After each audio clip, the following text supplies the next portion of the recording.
नमस्कार विद्यार्थी मित्रांनो, स्टार अकॅडमी या यूट्यूब चॅनलवर तुम्हा सर्वांचे मनापासून सहर्ष स्वागत करीत आहे। आजच्या या व्हिडिओमध्ये आपण नोंदणी व मुद्रांक विभागासाठी काही महत्त्वाचे प्रश्न बघणार आहोत। या प्रश्नांचा तुम्हाला TCS ची एग्जाम असो अथवा IBPS ची एग्जाम असो, या प्रश्नांचा तुम्हाला परीक्षेत नक्कीच फायदा होणार आहे। तर व्हिडिओ स्किप न करता व्हिडिओ पूर्ण बघा। बघा, पहिला प्रश्न काय म्हणते, वार्षिक 8% दराने। काय म्हणते, वार्षिक 8% दराने म्हणजे व्याजाचा दर किती दिलाय, रेट ऑफ इंटरेस्ट किती दिलाय, 8%। ठीक आहे। आणि एका विशिष्ट रकमेवरील 5 वर्षे आणि 6 वर्षासाठीच्या सढळ व्याजातील फरक 26 रुपये आहे। सढळ व्याजातील फरक किती आहे, 26 रुपये। 5 वर्ष आणि 6वं वर्ष यात किती वर्षाचा फरक आहे, फक्त 1 वर्षाचा फरक आहे। एका वर्षाचा फरक आहे आणि किती रुपये मिळत आहे, 26 रुपये। तर म्हणजे मिळालेले व्याज किती आहे, मिळालेले व्याज आहे 26 रुपये। बघा समजवतो।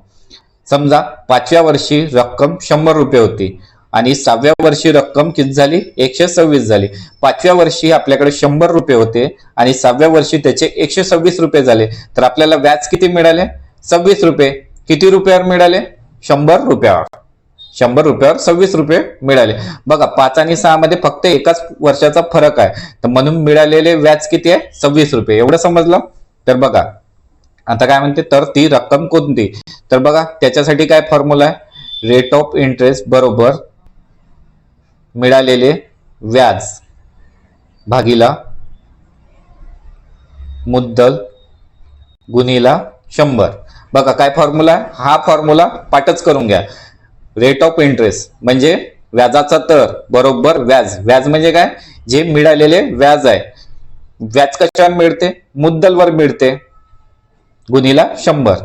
व्याज कशावर मिळत असते, मिळालेले व्याज। हे 26 रुपये आपल्याला कशावर मिळाले, 100 रुपयावर। समजलं। तर आपल्याला काय माहित आहे, मुद्दल माहिती आहे का, नाही मुद्दल माहित नाही, म्हणून मुद्दलसाठी x घेऊ। व्याज किती मिळाले आपल्याला व्याज किती मिळाले आपल्याला, 26 रुपये। आणि रेट ऑफ इंटरेस्ट किती आहे, 8 गुणिला 100। बघा एवढं समजलं।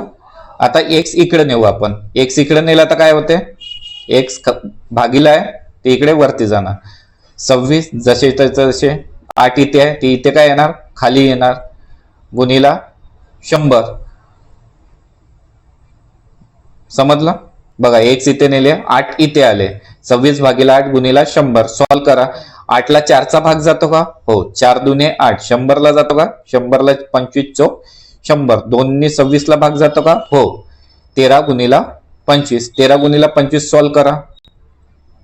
25 गुणिला 13, 13 पंचे 65 5, हातचे आले 6, 13 दुने 26 न 6 32, किती आला, 325। तर x ची व्हॅल्यू किती आली आपली, 325 रुपये। तर मुद्दल काय होती, 325 रुपये। तर ती रक्कम काय होती, 325 रुपये। समजलं असेल मित्रांनो। हा फॉर्म्युला लक्षात ठेवा। R म्हणजे rate of interest. Rate of interest कशावर मिळते, मुद्दलवर व्याज मिळते। हे मिळालेले व्याज आणि गुणिला 100 करायचं। ठीक आहे।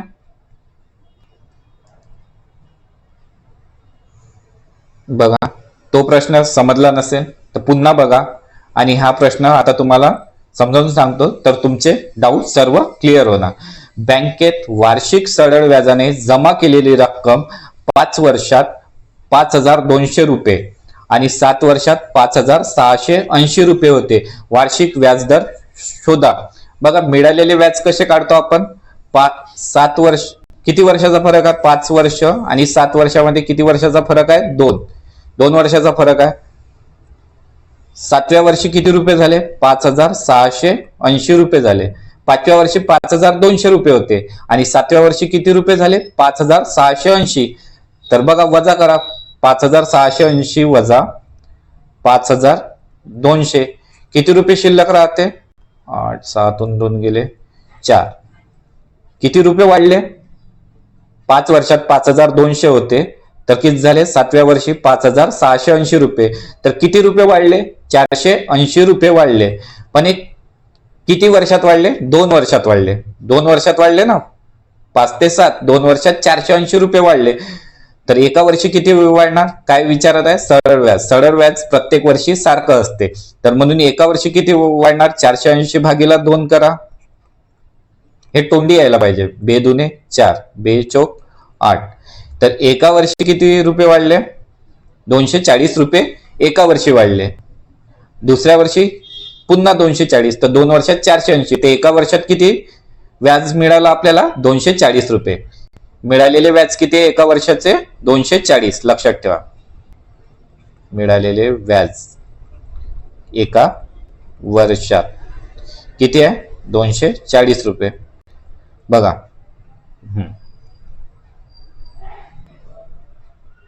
हे खोडू का आता? एवढं समजलं असेल तुम्हाला. काय म्हणते? बँकेत वार्षिक सरळ व्याजाने जमा केलेली रक्कम माहित आहे का आपल्याला? किती रक्कम जमा केली? मुद्दल माहित आहे का? त्याच्यासाठी आपण एक्स घेऊ. एक्स रुपये होती, ती 5 वर्षात किती झाली? 5200. 5 वर्षात 5200 झाली म्हणते. बघा, एका वर्षाचा व्याज किती होता? 240 रुपये. तर 5 वर्षाचं व्याज किती असणार? 5 वर्षाचं व्याज किती असणार? 5 निगुणा 5 0 0, 5 चौक 20 0, हातच्याले 2, 5 2 10 2 12. बघा, एका वर्षाचं व्याज 2400 रुपये. तर 5 वर्षाचं व्याज किती? 5 वर्षाचं व्याज किती? 1200. 5 वर्षाचं व्याज किती? 1200. मुद्दल माहित आहे का आपल्याला? नाही. पण ती रक्कम 5 वर्षात किती झाली? 5200 रुपये. तर 5200 मधून 1200 वजा करा. 1200 का वजा केले? हे आपल्याला 5 वर्षात व्याज मिळालेला.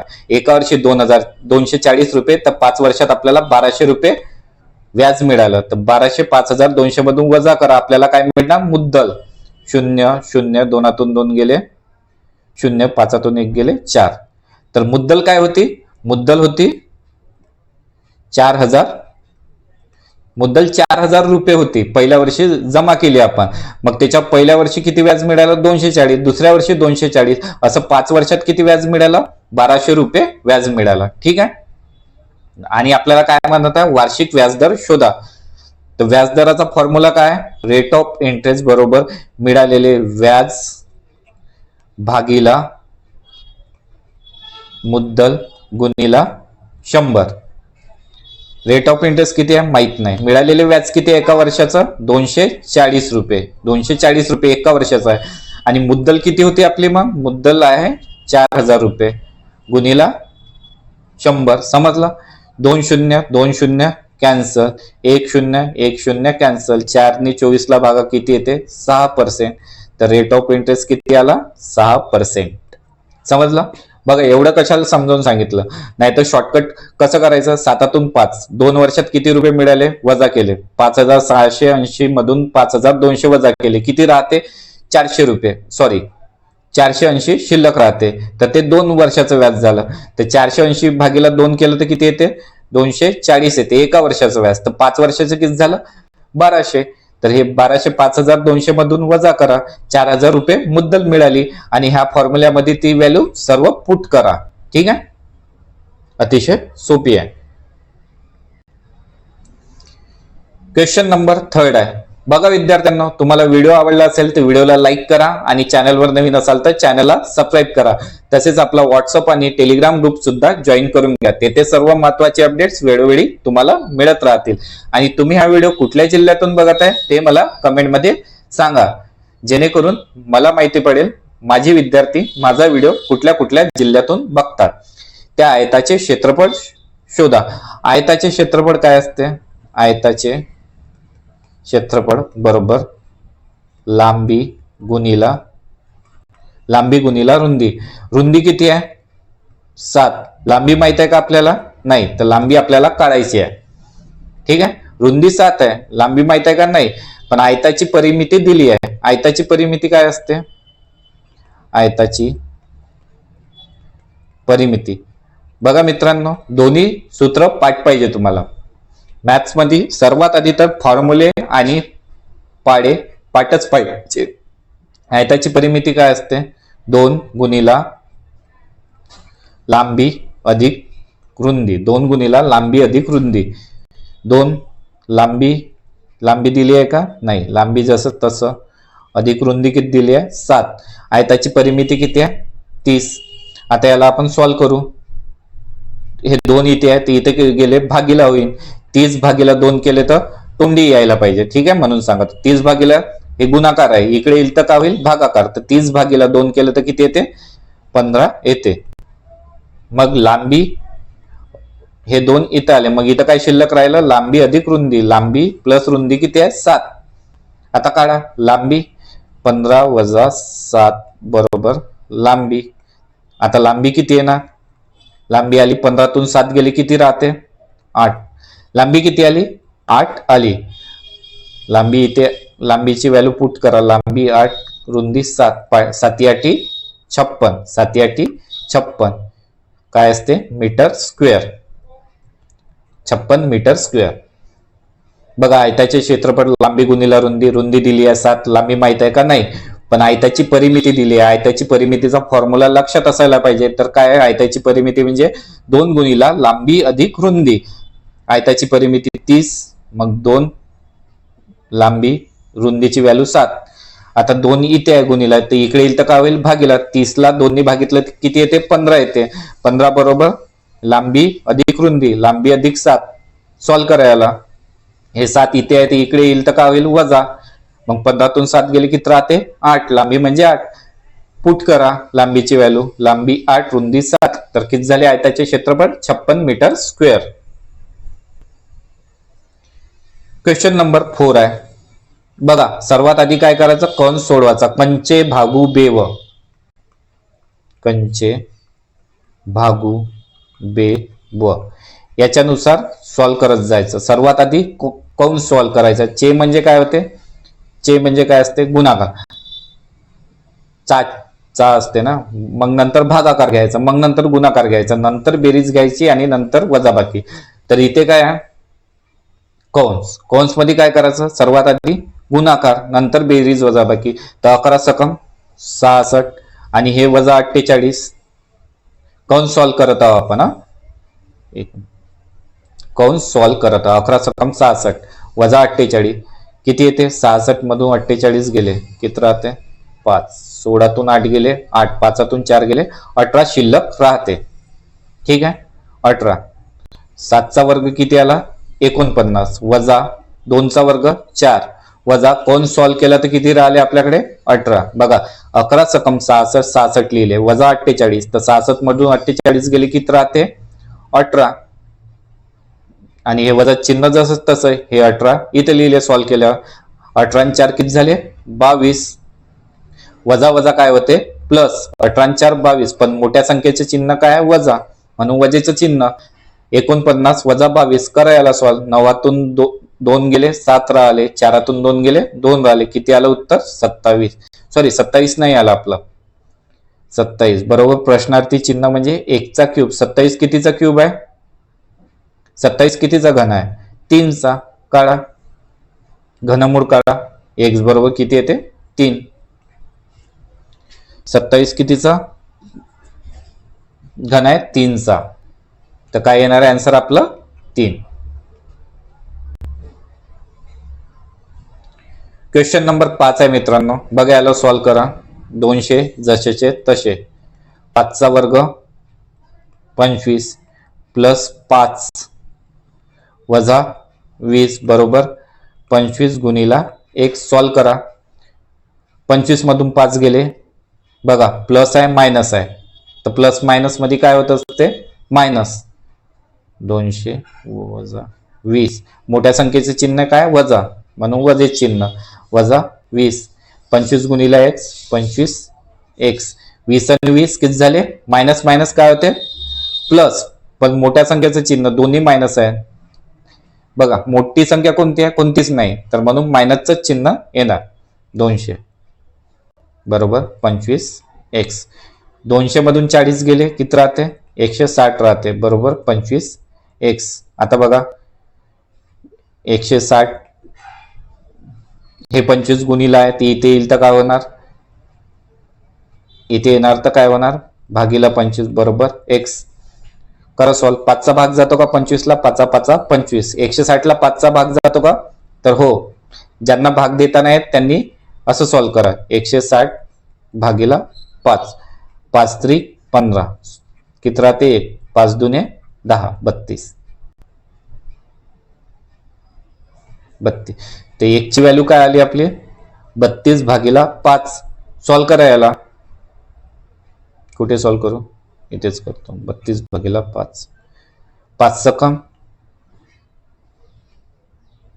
सकम किती होते 30. इथे लिहितो. अरे यार चालत नाही, थांबा खोडत आहो. 1 ची व्हॅल्यू किती आली 32 भागिला 5. तर 32 ला 5 ने भागा. 5 सकम 30, किती उरतात 2. 2 ला भाग जातो का नाही, तर पॉईंट द्या. इथे 0, 5 चोक 20. तर आन्सर काय येणार 6.4. समजला, सोपी होतं.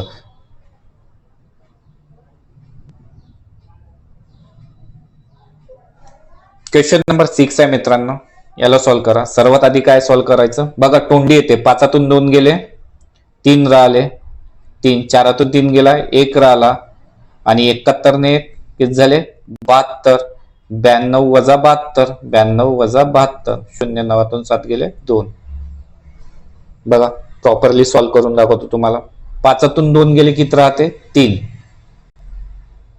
92. सर्वात आधी कॉन्स सॉल्व करायचा आपल्याला 71. आता हा कॉन्स सॉल्व करू आपण. 4 जसे तसे वजा 5 2 गेले 3 राहिले,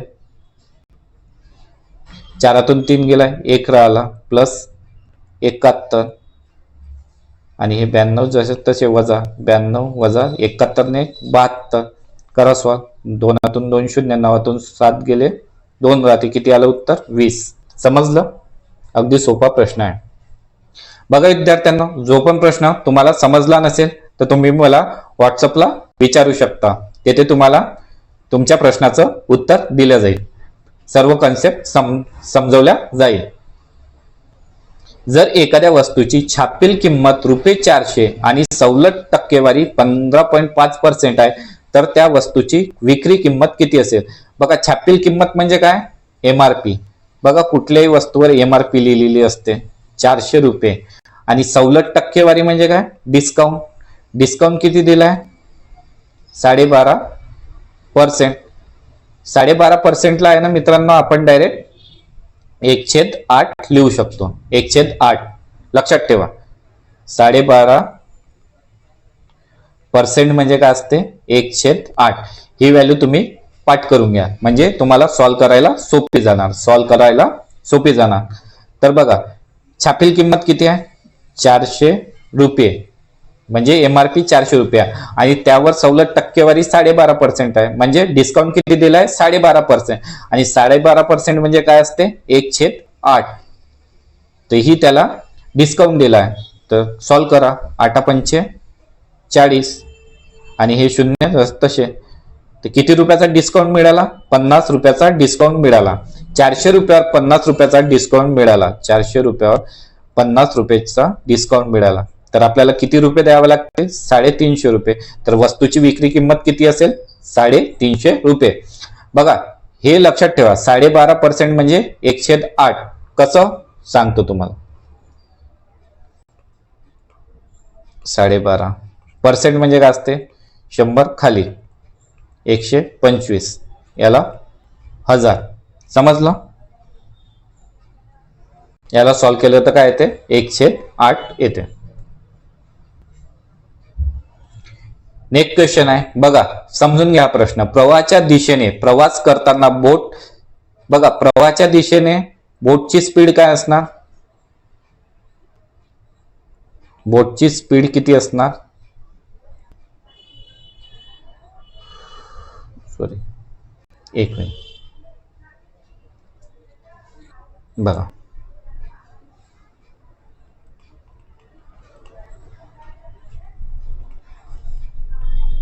प्रवाहाच्या दिशेने स्पीड काय असते,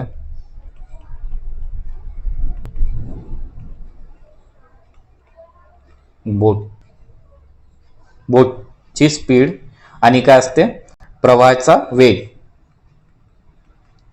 बोटची आणि प्रवाहाची स्पीड. बघा प्रवाहाच्या दिशेने काय असणार स्पीड, जे बोटची स्पीड असणार आणि प्रवाहाची स्पीड सुद्धा प्लस असणार. समजलं. आणि प्रवाहाच्या विरुद्ध दिशेने आणि प्रवाहाच्या विरुद्ध दिशेने स्पीड काय असणार? प्रवाहाच्या विरुद्ध दिशेने स्पीड असणार बोटची स्पीड वजा प्रवाहाची स्पीड. कारण की विरुद्ध दिशेने जातो तर काय होणार? Speed minus. हे तुम्ही लक्षात ठेवा. तर प्रश्न कसा सॉल्व्ह करायचा? प्रवाहाच्या दिशेने प्रवास करताना बोट 7 तासात 154 किलोमीटर अंतर कापते. 154 किलोमीटर अंतर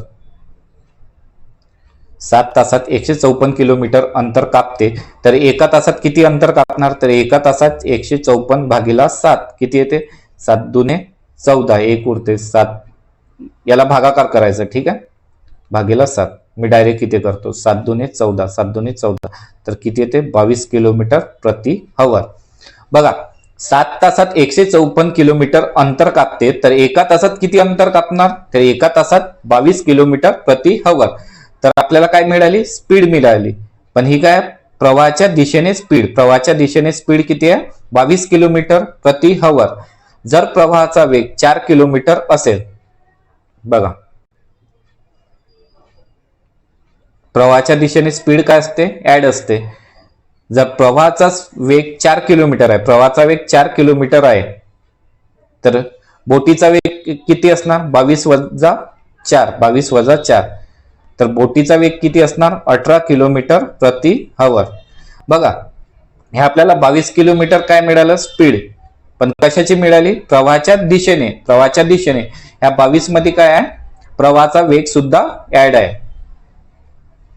मग प्रवाहाचा वेग 4 किलोमीटर आहे तर बोटीचा वेग किती असणार? 22 वजा 4.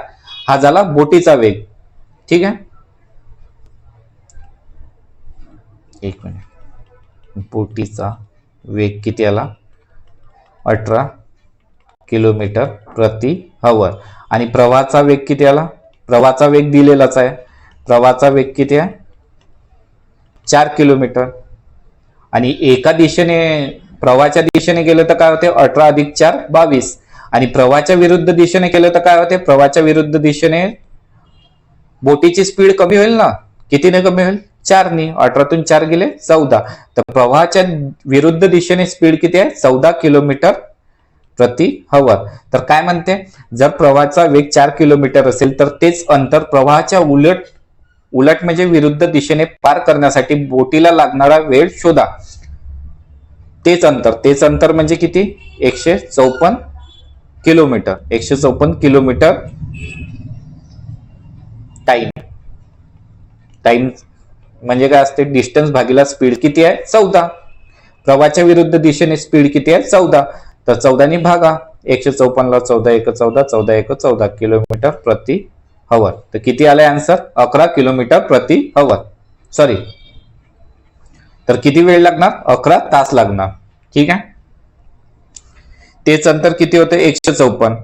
आणि प्रवाहाच्या विरुद्ध दिशेने बोटीची स्पीड किती आहे? 14. तर प्रवाहाच्या विरुद्ध दिशेने तेच अंतर पार करण्यासाठी बोटीला 11 तास लागेल. समजला? क्वेश्चन नंबर 9 आहे. आकाश एखादे काम 13 दिवसात करू शकतो. आकाशपेक्षा भक्ती 30% अधिक कार्यक्षम आहे. बघा, आकाशची कॅपॅसिटी 100 आहे तर भक्तीची किती आहे म्हणते? 30% अधिक. तर भक्ती किती असणार? 130. बघा, आकाशची कॅपॅसिटी 100 आहे तर भक्ती 30% अधिक आहे, तर म्हणून भक्तीची कॅपॅसिटी किती झाली? 130. आपण गणित इझी सॉल्व्ह होण्यासाठी 1 0 0 कॅन्सल करू. म्हणजे आकाश एका दिवसात 10 काम करतो तर भक्ती एका दिवसात 13 काम करते. समजलं? आकाश एका दिवसात 10 काम करतो तर भक्ती एका दिवसात 13 काम करते. आकाश एखादे काम 13 दिवसात करू शकतो. तर पूर्ण काम काय आहे? पूर्ण काम काय आहे? आकाश एका दिवसात 10 काम करतो तर 13 दिवसात किती काम करणार?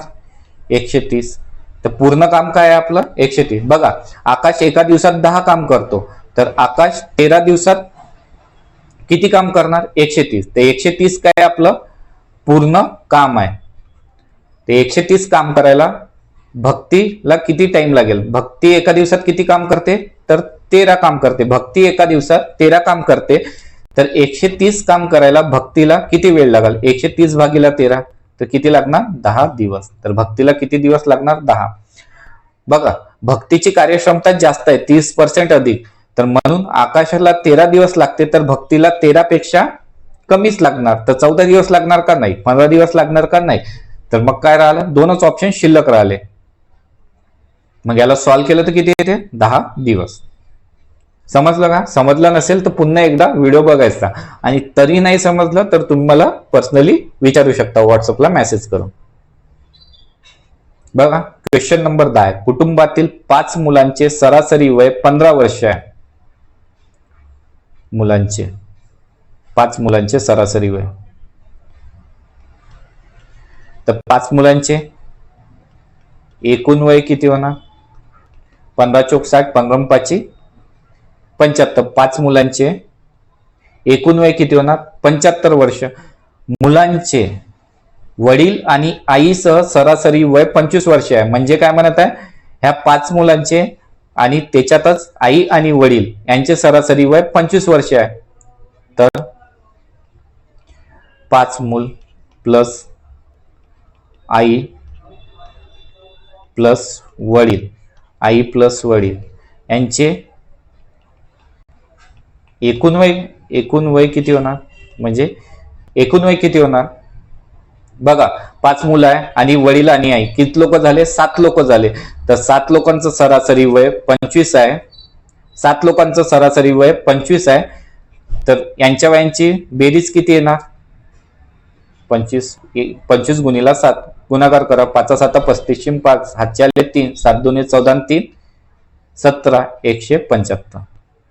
बघा, 5 मुलांचे एकूण सरासरी 15 वर्ष आहे. तर 5 मुलांचे एकूण वय किती होणार? 75 वर्ष. तसेच मुलांचे आणि वडील आणि आई सरासरी वय किती आहे? 25 वर्ष. मुलं किती होते? 5. वडील 6 झाले, आई किती झाली? 7 झाली. तर 7 लोकांचं सरासरी वय 25 वर्ष आहे. तर 7 लोकांचं एकूण वय किती होणार? 25 गुणिला 7 175. बघा, याच्यातून आपण 5 मुलांचं वय वजा केलं. 5 मुलांचं वय वजा केलं. वजा 5 मुलांचे वय. बघा, 5 मुलं आई अधिक वडील, याच्यातून 5 मुलाचे वय वजा केले तर काय शिल्लक राहते?